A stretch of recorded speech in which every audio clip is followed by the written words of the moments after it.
Abre a sua Bíblia lá em 1 Samuel 7.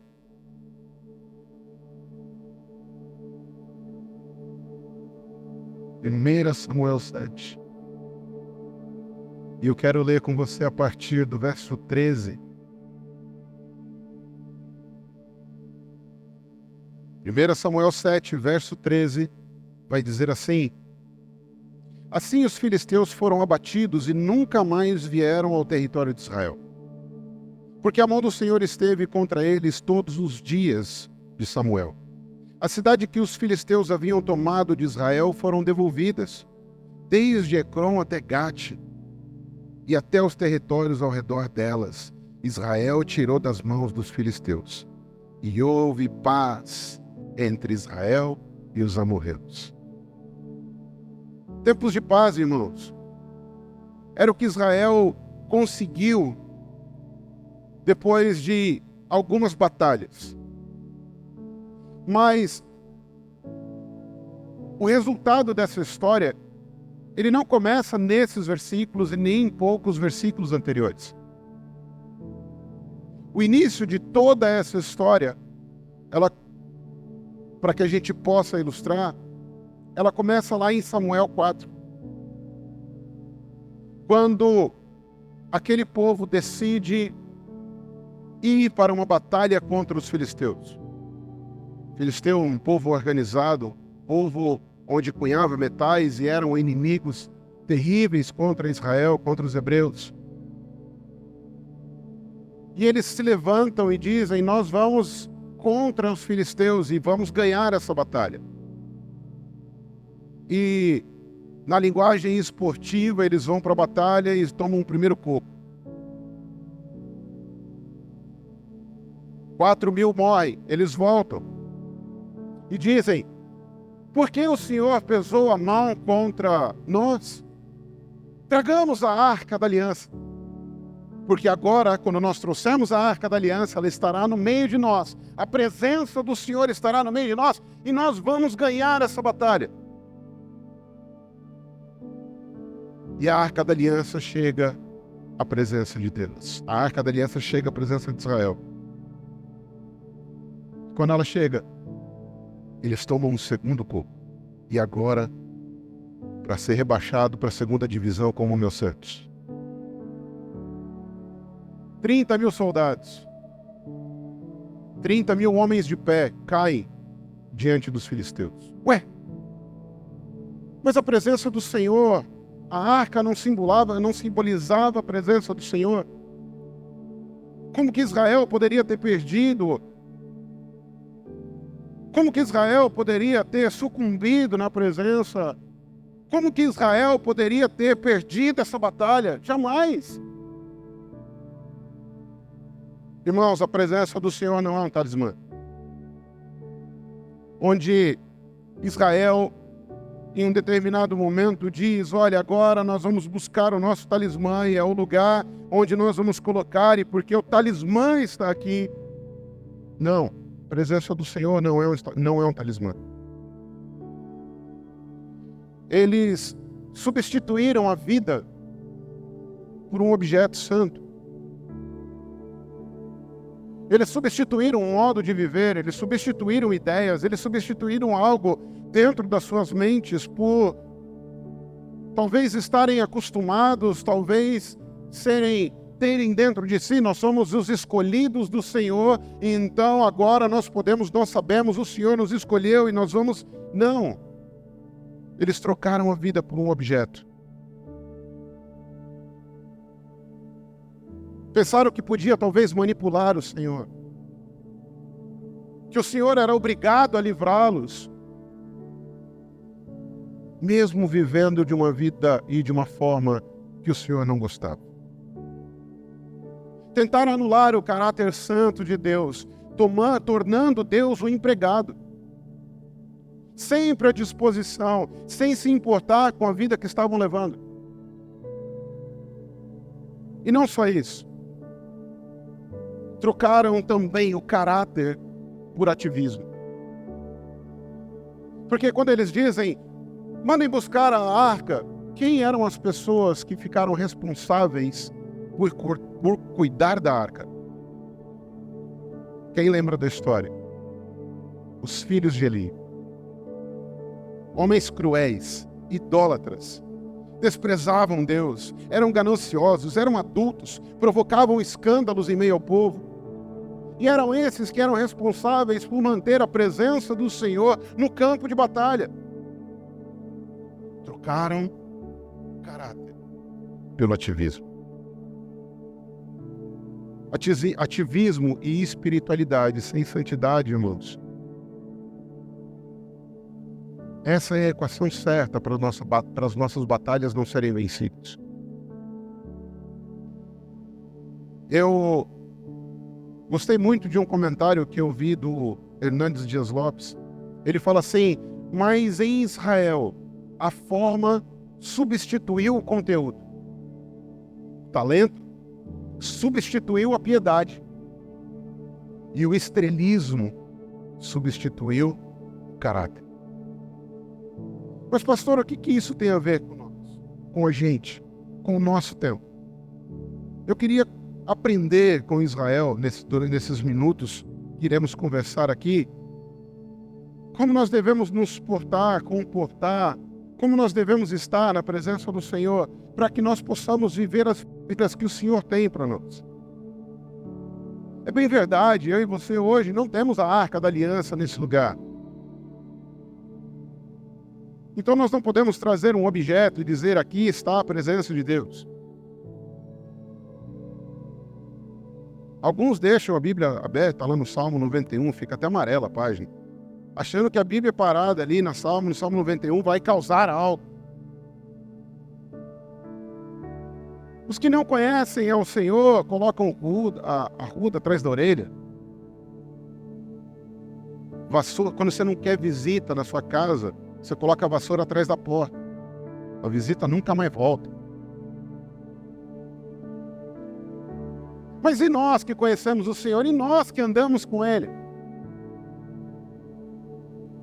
Muitas vezes nós estamos trocando, nós conhecemos pessoas que agem dessa forma.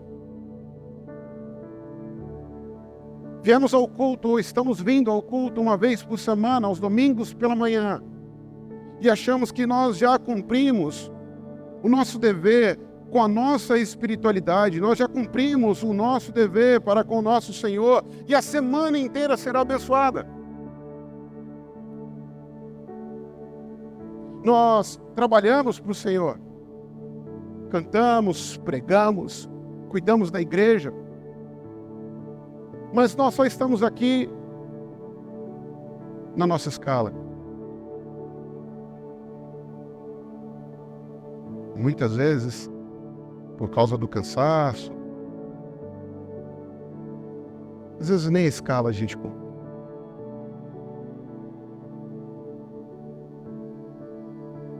Nós entramos no ativismo e achamos que está tudo bem. E ou às vezes nós pegamos, nesse início de ano, 12 cultos, onde a gente vai consagrar o Senhor e achamos que esses 12 cultos findaram para que o ano de 2024 seja extremamente abençoado. Eu creio que o Senhor vai fazer isso. Mas a gente não pode transformar esses cultos. A gente não pode transformar a nossa escala. A gente não pode transformar o nosso trabalho. A gente não pode transformar o nosso tempo de leitura ou os nossos 5 minutos de oração quando vamos dormir em talismãs. Porque a gente deixa de viver uma vida espiritual, a gente deixa de viver o sobrenatural para viver uma vida de misticismo.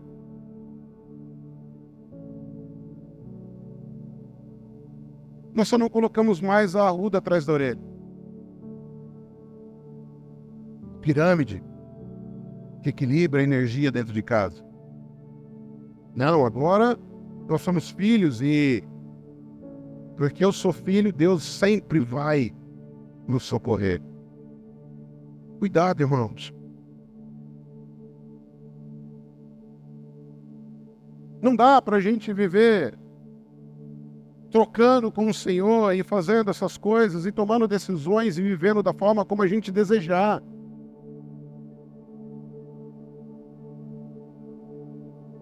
Eu conversei com algumas pessoas não daqui,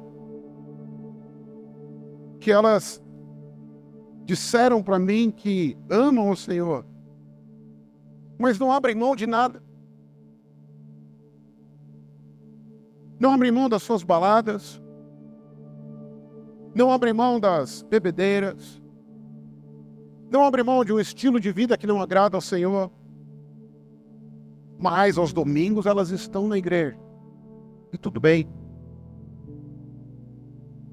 O problema é que quando as batalhas da vida chegam, e elas chegam pesadas para nós, e muitas das vezes nós fazemos como os israelitas, nós entramos nessas batalhas, aonde Deus não nos orientou a estar lá. Nós queremos o estrelismo, nós queremos ganhar, nós queremos melhorar de vida, nós entramos em batalhas, e de repente, como eu disse no começo, a gente toma um coco.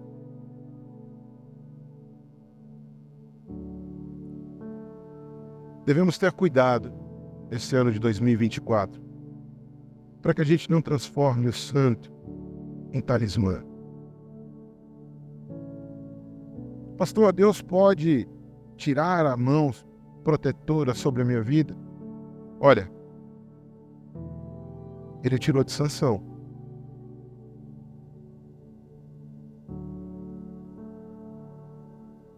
Ele tirou de Saul. Porque brincaram ou negociaram aquilo que era santo. Nosso Deus está aqui nessa noite, amém? Você crê nisso? Não negocie com Ele. Não negocie com o caráter, com a santidade. Não negocie com a palavra. Não negocie o seu tempo.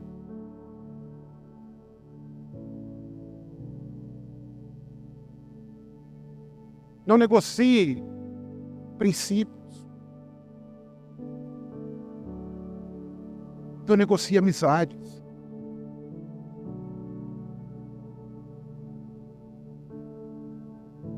Não transforme o que é santo e nem os seus dons em talismãs. Eu canto tão bem, eu prego tão bem, eu toco tão bem, eu lavo o banheiro tão bem, eu lavo o banheiro como ninguém. Os pastores jamais vão poder deixar, a igreja jamais vai poder parar de me reconhecer.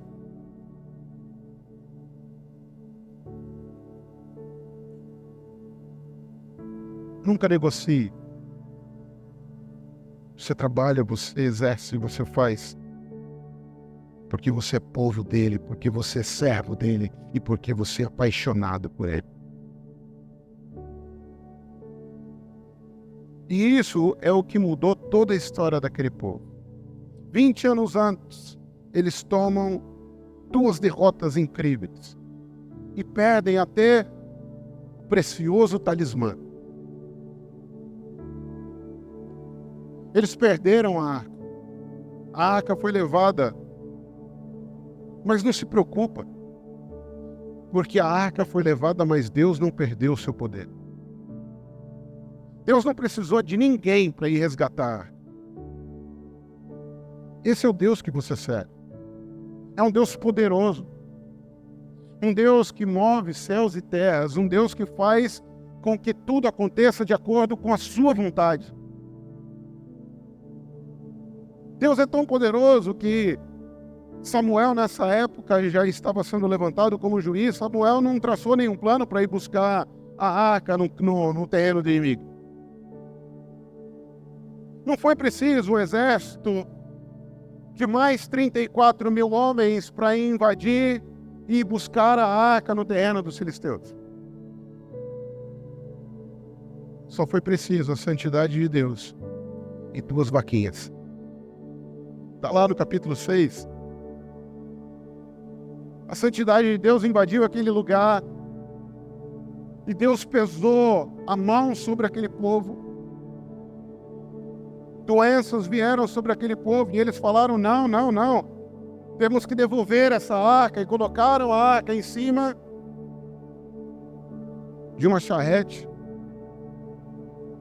colocaram 2 vaquinhas e falaram, ó, se esse Deus é Deus mesmo, a arca vai voltar sozinha para o povo. E as vaquinhas não pararam até a arca chegar na terra de Israel. Deus não precisa da gente.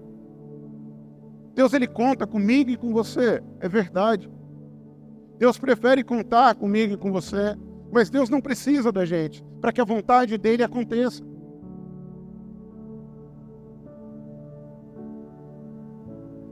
A arca ficou por 7 meses na casa de um israelita. Até que 20 anos depois, até aí o profeta Eli já teria morrido, os filhos morreram, tudo estava sob nova direção.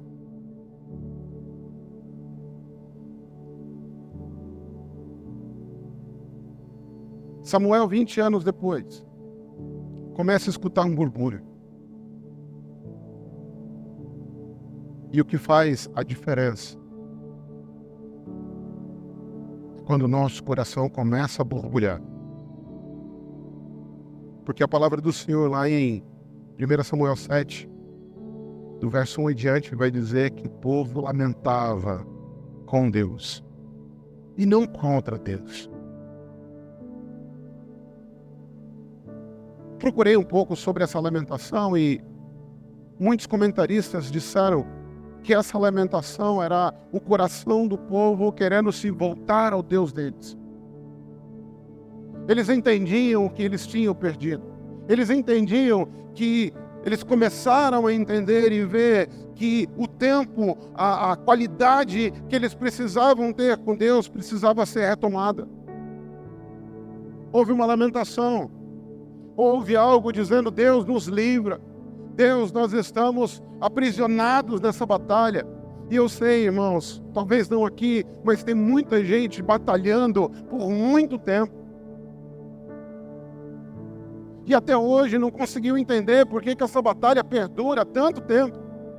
De 12 dias em 12 dias de vitória, a vitória parece que nunca nos alcança.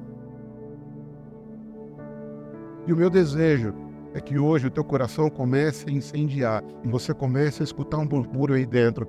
Eu preciso fazer algo. Eu preciso do meu Deus. Eu sou necessitado da presença dele. E Samuel, ele faz uma proposta. Samuel, ele chama aquele povo, ele traz aquele povo a algo diferente.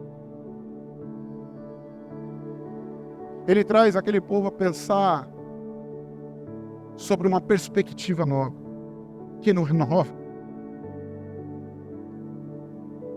Voltar a ter a perspectiva correta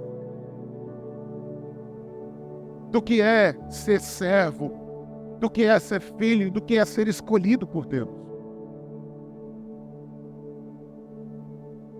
Pastor, é possível nós temos então um coração diferente na presença de Deus? Sim, meu irmão, é possível.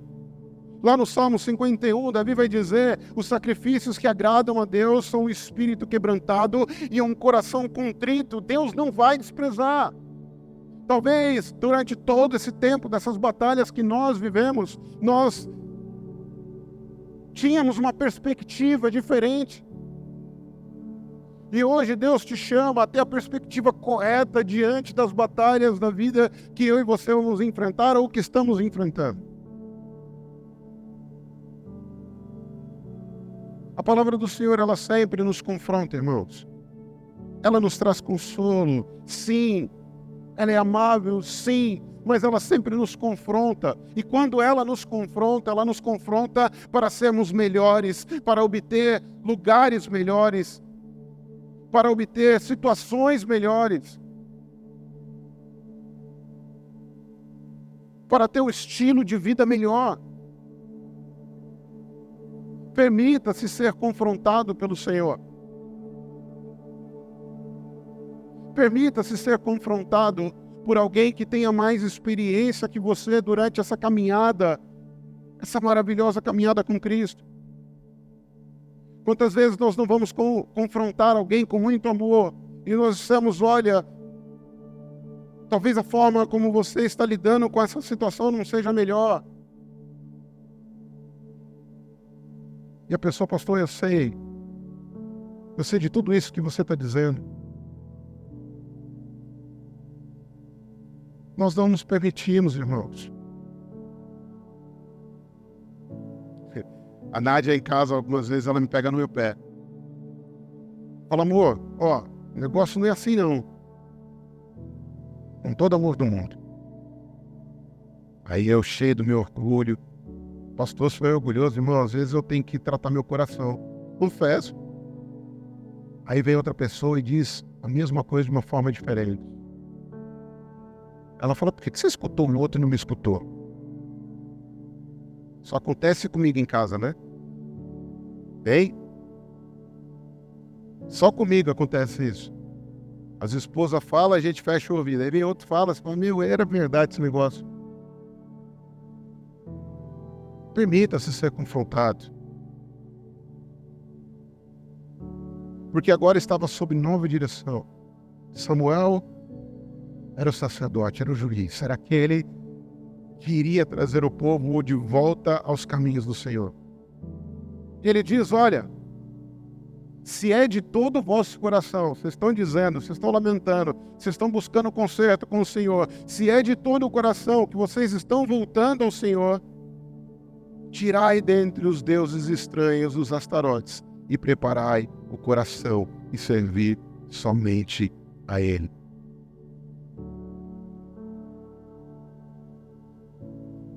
Se a presença do Senhor, ela não é um talismã,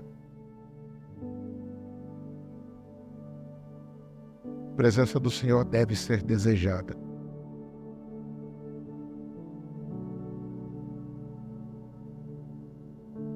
Não requerida em momentos difíceis da vida, mas desejada em todos os momentos da tua vida.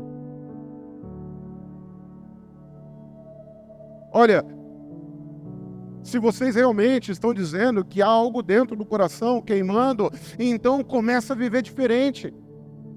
Vocês querem experimentar coisas diferentes, vocês querem experimentar livramentos, vocês querem viver nessa terra com paz. Mas não dá para viver tudo isso vivendo da mesma forma. Não dá para obter resultados diferentes fazendo a mesma coisa.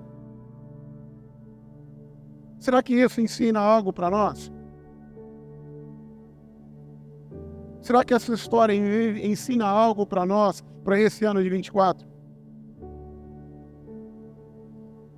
Pais,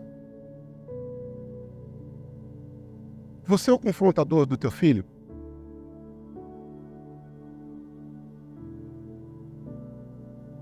Você é aquele que chama teu filho e diz, filhão, existe um Deus que eu posso te levar até aqui, mas daqui para você viver coisas extraordinárias com Ele, negão, você precisa abandonar tais e tais e tais coisas.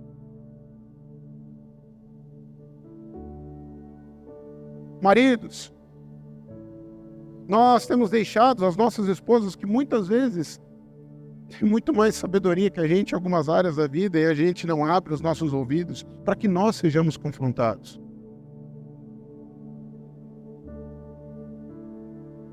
Filhos, nós acatamos, ou pelo menos paramos para pensar que a nossa vida sem Deus é nada. Eu, quando eu era jovem, quando eu tinha meus 15, 16 anos, eu dizia que essa vida religiosa era para os velhos. Eles que vão para a igreja. Já passou o tempo. Agora curtiram tudo que tinha para curtir e vamos... Não.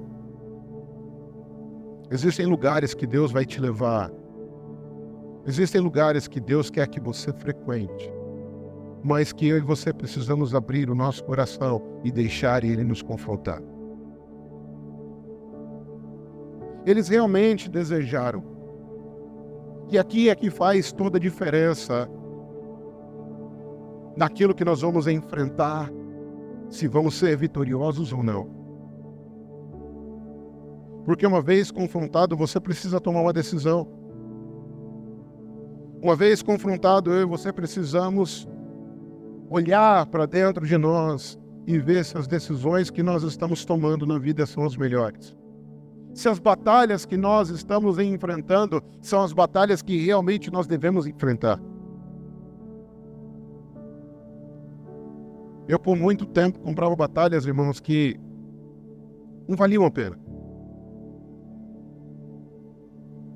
E hoje eu estou mais seletivo.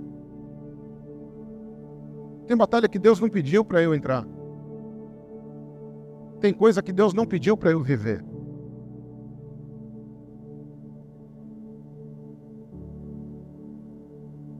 Tem coisa que Deus pediu para eu viver e às vezes eu fico ainda pensando, será que vou? Mas não foi isso que o povo de Israel fez. Eles falaram, não, nós vamos acatar. Se você pegar do verso 6 em diante, você vai ver que eles foram chamados a congregar-se, eles se congregaram, eles foram chamados a viver uma vida diferente, eles se derramaram na presença de Deus, eles jejuaram, eles demonstraram arrependimento. A mudança foi tamanha dentro do coração que eles disseram, nós pecamos contra Deus.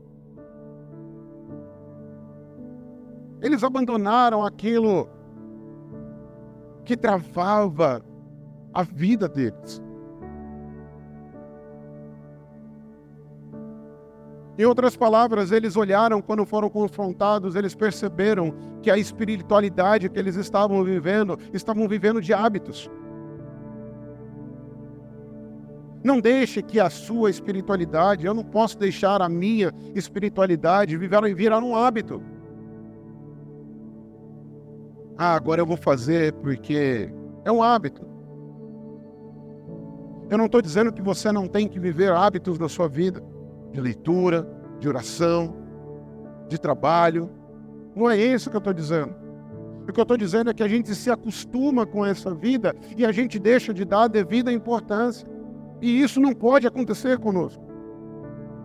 Temos que ter uma virada dentro de nós para que a gente continue apaixonado por Jesus, para que a gente continue cultivando a presença dEle, para que a gente continue exercendo da melhor forma possível aquilo que o Senhor nos chamou para fazer. Devemos continuar apaixonados por Ele.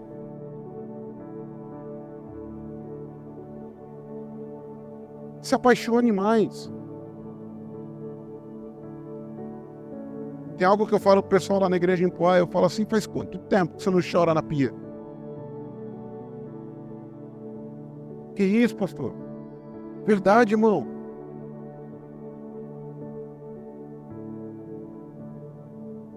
Teve um dia, eu acho que eu já contei isso para vocês, se eu não contei, eu vou contar de novo. Eu estava em casa, lavando a louça. E aí pus minhas músicas lá. E daqui a pouco parece que a glória do Senhor desceu sobre aquele lugar.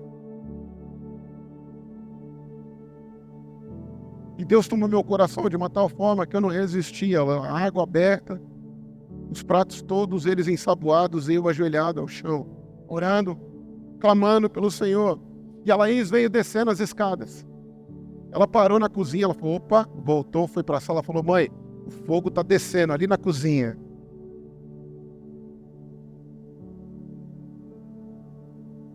Faz quanto tempo que você não chora lavando uma louça?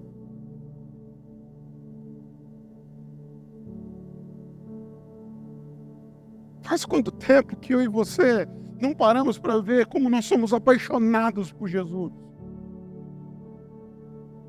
Eu terminei o culto do dia 31 na igreja de Poá dizendo, quem é Jesus para você? O que a presença do Senhor é para você?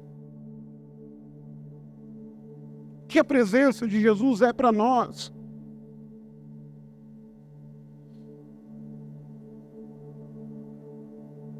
Gente, Ele não quer metade do coração.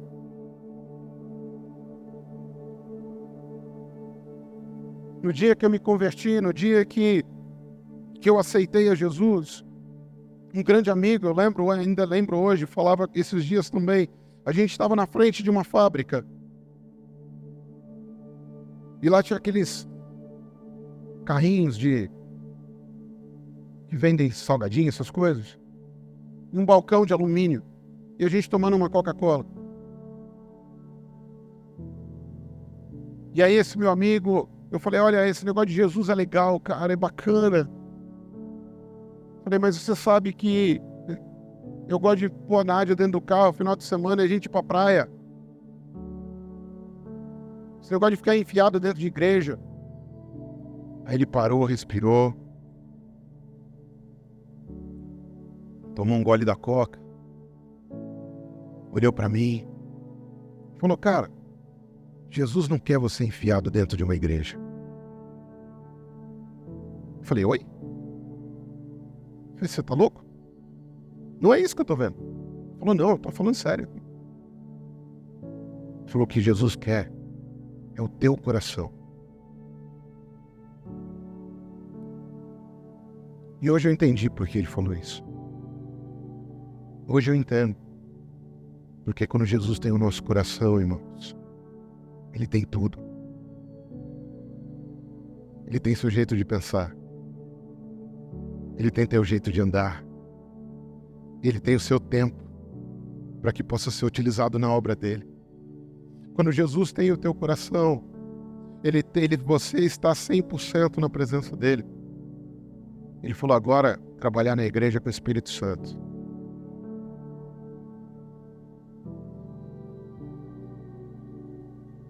Nós desejamos a presença de Deus.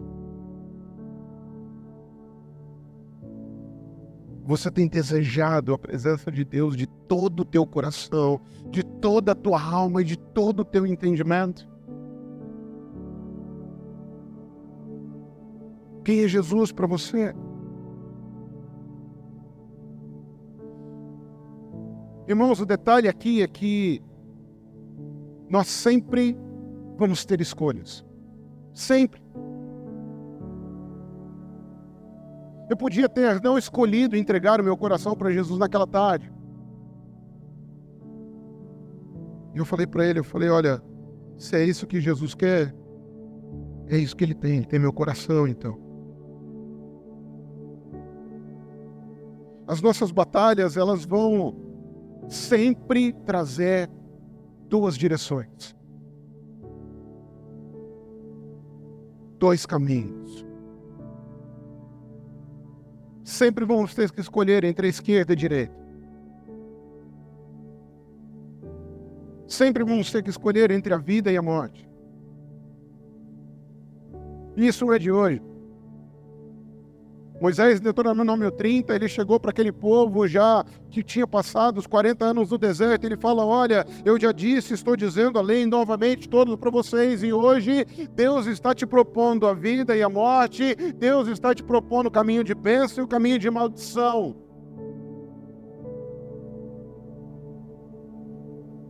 Eu posso te confrontar talvez a noite inteira aqui. Deus talvez possa me confrontar a noite inteira, mas vai chegar um momento em que eu e você vamos ter que escolher. Escolher muitas vezes em deixar algo de lado. Deixar o orgulho de lado. Vamos ter que escolher entre amizades que não vão nos levar ao lugar para onde nós estamos indo. Uma vez o Mateus Alexandre do Dunamis esteve aqui, ele falou, olha, tinha um amigo que andava comigo e fomos até a faculdade, até a universidade juntos. Mas chegou na universidade, eu tive que decidir se eu ia continuar com ele, ou melhor, se ele iria continuar comigo. Porque para o lugar onde eu vou ele não estava indo. Temos que decidir se nós queremos ter uma vida abençoada, tranquila, de paz nas nossas finanças. Somos fiéis ao Senhor, entregamos o dízimo, as ofertas, trabalhamos bem com o dinheiro.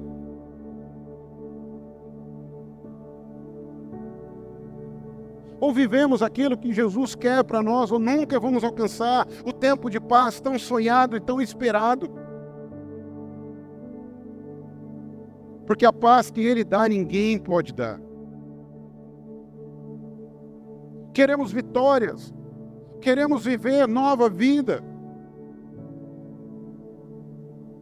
Tudo vai depender da decisão que nós vamos tomar em momentos cruciais da nossa vida.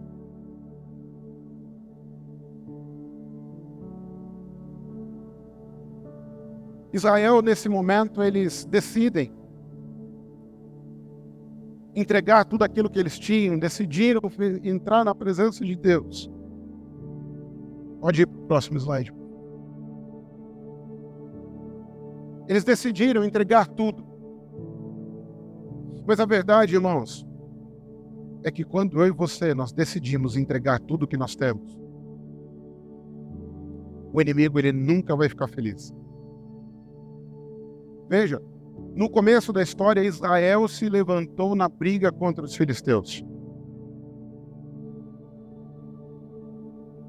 Nesse capítulo, do capítulo 7, os filisteus ficam sabendo que Israel estava reunido.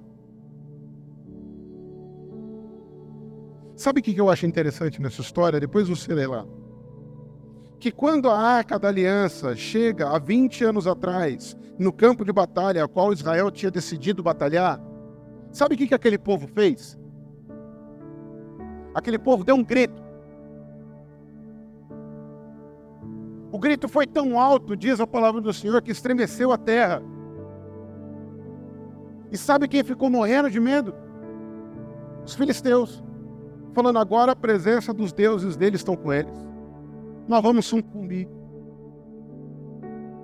E eles foram vitoriosos.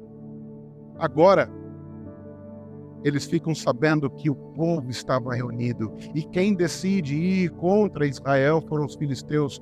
Quando você decidir se entregar verdadeiramente para o Senhor, seus sonhos, a sua casa, a sua família, quando você se levantar para você entregar tudo aquilo que você tem, pode ter certeza, o inimigo vai ficar furioso, irmãos. Ele vai se levantar contra você. Ele vai falar, agora é a hora de eu puxar a chinela dele. Agora é a hora. O inimigo não vai degostar da sua decisão. Essa é a hora em que eu e você devemos persistir. Essa é a hora em que eu e você devemos perseverar. Toda vez que a dificuldade chegar, eu e você devemos nos entregar de uma tal forma ao Senhor. Esse povo fez exatamente isso. Eles foram para Samuel e falaram, Samuel, agora não cessa de orar. Não cessa de orar para que Deus nos livre. Irmãos, na primeira dificuldade não para. Na primeira queda não para. É possível ter arrependimento, é possível ter reconcílio com Deus, é possível a gente voltar a ter um coração apaixonado por Ele. Na primeira dificuldade não desiste. Vai para cima. Se entrega mais um pouco, chora mais um pouco, clama mais um pouco. Samuel, não cesses de orar por nós, para que o Senhor nos livre. Novamente, a família. Nós temos sido intercessores em casa. Quando teu filho te conta um sonho, um desejo, quando teu filho passa por alguma dificuldade, eu e você temos sido intercessores por nossos lares, pela nossa igreja. Não podemos desistir, não podemos abrir mão de nada daquilo que o Senhor prometeu para nós. E é somente quando eu e você não desistimos é que podemos ver as vitórias que o Senhor tem para nós. Você quer ter vitória em 2024, irmão? Os 12 dias vão acabar. Sabia disso? Quem está disposto a perseverar e persistir?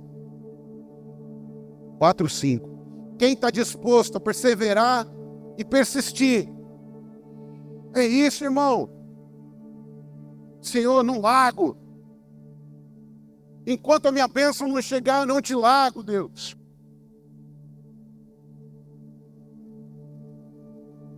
Irmão, não desista.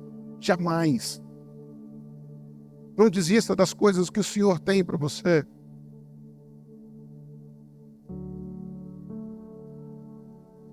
Não cesse de clamar. Não cesse de orar. Não cesse de buscar.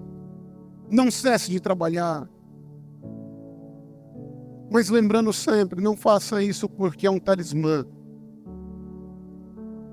Faça isso porque você é apaixonado por Deus. Faça isso porque você é apaixonado pela palavra. E quando eu e você estivermos lá na frente, nós vamos persistir, vamos perseverar, vamos ver a mão poderosa do Senhor nos livrar, porque na primeira história, 20 anos atrás, eles gritam e o chão estremece. Mas o chão estremece e os filisteus falam, nós vamos para cima. E aí, quando Samuel não cessou de buscar ao Senhor, a palavra do Senhor diz que ele trovejou. Foi um barulho tão alto que os filisteus todos foram confundidos. Irmão, quando Deus fala, o inimigo se confunde. Quando Deus abre a boca, tudo para, tudo renova. Quando Deus faz o que Ele precisa, quando Ele faz o que só Ele sabe fazer, o inimigo tem que bater em retirada.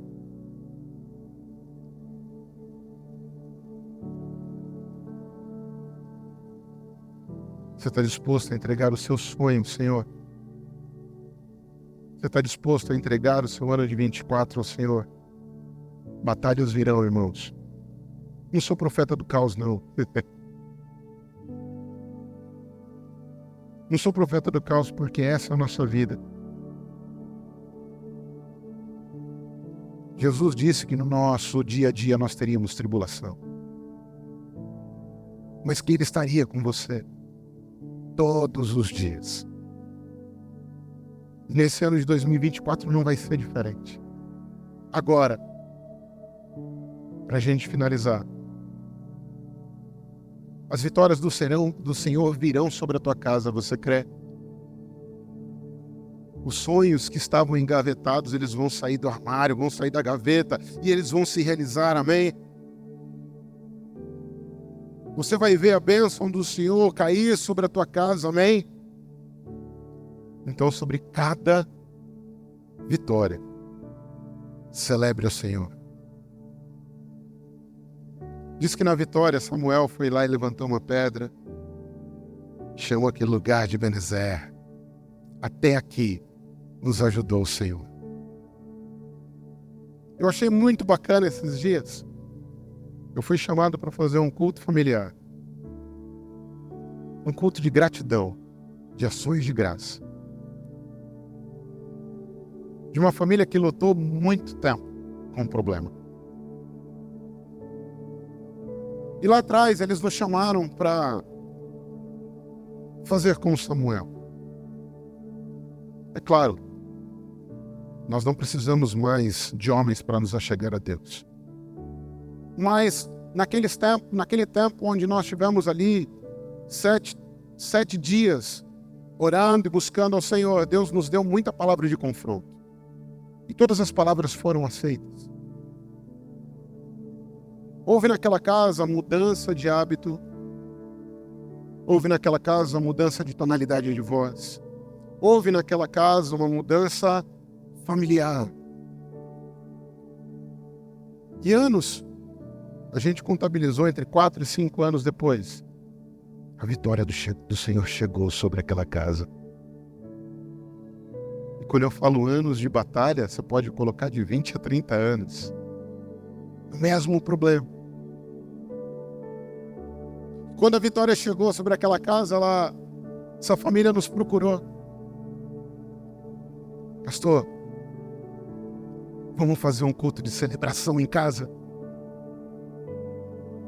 Vamos adorar o Deus porque Ele trouxe vitória sobre a nossa vida. Ele derramou bênção sobre nós. A celebração é importante, irmãos. Quando Samuel chega e diz, até aqui o Senhor nos ajudou, nós podemos olhar dessa forma de 3 perspectivas. A primeira, no passado. Até aqui Deus nos ajudou, significa que Deus vem nos carregando, vem cuidando, vem transformando, vem habilitando, vem modificando a nossa história. também nos coloca no presente. Se Deus cuidou, Deus é poderoso e continua a fazer ainda hoje o que Ele fez ontem. Só que até aqui na celebração, nós dissemos, e Deus é poderoso para continuar mudando a minha história lá no futuro. Irmãos, existem promessas do Senhor sobre você. Existem promessas e sonhos de Deus a teu respeito, que ainda não se realizaram. E que em algum determinado tempo aprove Deus que Ele vai se realizar. Eu não sei quando, mas eu tenho uma coisa, eu tenho certeza. O nosso Deus não muda e Ele continua transformando vidas. Ele continua transformando situações. Celebre ao Senhor. E aí, eu termino com aquilo que eu comecei. Foi uma breve história de Israel para a gente aprender algumas coisas com eles. Eles procuraram um tempo de paz. Entraram em batalhas que eles não deviam entrar. Depois foram lançadas batalhas sobre eles, as quais Deus deu livramento. E no dia em que Deus deu livramento, eles recuperaram tudo que foi tirado deles. Inclusive o tempo de paz. Você quer viver o tempo de paz em 2024? Fica de pé.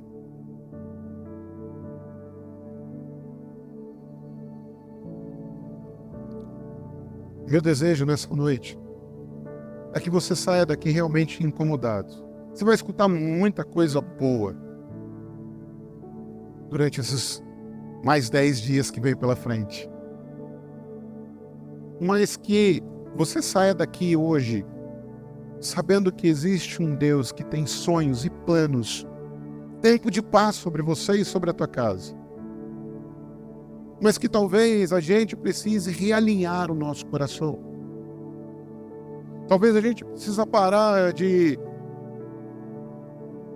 colocar os talismãs e deixar o nosso coração se moldar com uma paixão que há muito tempo a gente não sente.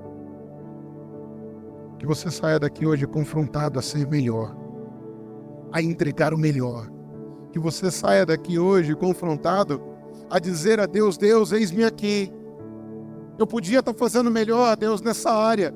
Então me ajuda, porque nessa área aqui eu tenho as minhas dificuldades. E quando eu e você chegamos à presença de Deus e entregamos a Ele, mostramos quem nós somos.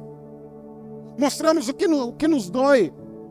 Mostramos qual é o nosso sonho que nós enterramos. Mostramos a Ele o ministério que nós jogamos para debaixo do tapete. Mostramos para Ele as dificuldades que nós encontramos em casa, com o nosso cônjuge, com os nossos filhos. Quando nós entregamos a Deus e dizemos, Deus, eu quero parar de usar os talismãs e eu quero ver a tua ação poderosa sobre a minha vida novamente. Meu confronto nessa noite é o mesmo confronto que Samuel fez a esse povo, é o mesmo confronto que Moisés fez a esse povo, é o mesmo confronto que Jesus disse. Ame o teu Deus de todo o teu coração, de todo o teu entendimento e de toda a tua alma. Não se habitue com a vida cristã. Não se habitue com o tempo de igreja. Não se habitue porque você sabe muito. Provoque experiências com Deus. Provoque tempo com Deus.